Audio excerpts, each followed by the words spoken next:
Здравейте, уважаеми граждани на квартал Симеоново, град София. Зимата отмина, пролетта пристигна.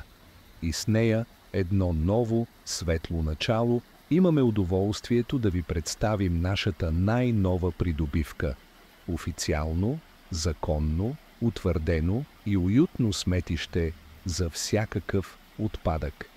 За да сме сигурни, че всичко е напълно според закона на Република България, ние своевременно уведомявахме при изграждането органите на реда в националната линия 112, КОЛ София, както и Министерството на околната среда и водите. Всички институции изпратиха свои представители, огледаха обекта на място и одобриха съоръжението. Щом държавата казва «Браво!», кой сме ние да спорим?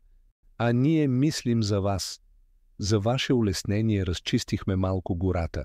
Ей така, няколко скромни дървета и храстчета, за да може по-лесно да си изтърсвате камионите. Сметището работи денонощно, 7 дни в седмицата. Колкото повече буклук, толкова повече просперитет. За будния софиянец предлагаме разнообразие от сектори.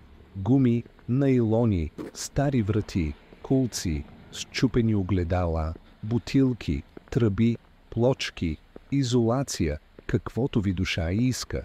Всичко е добре дошло.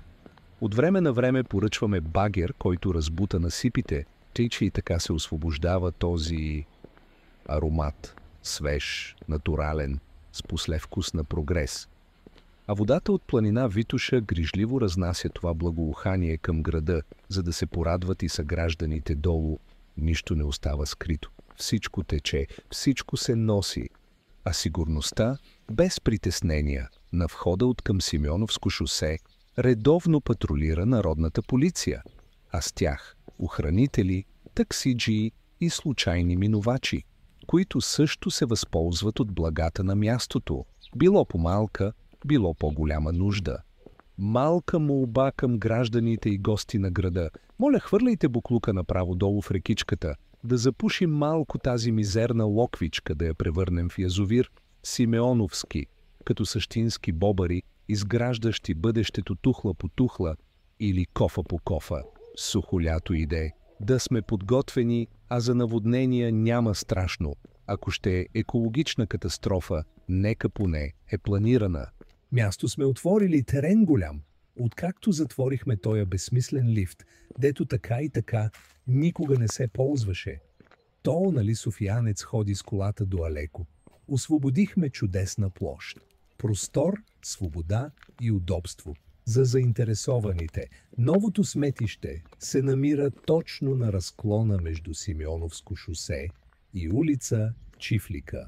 Нека покажем на света, че не ни е нужен Уинстън Чърчил да хвърля бомби над София.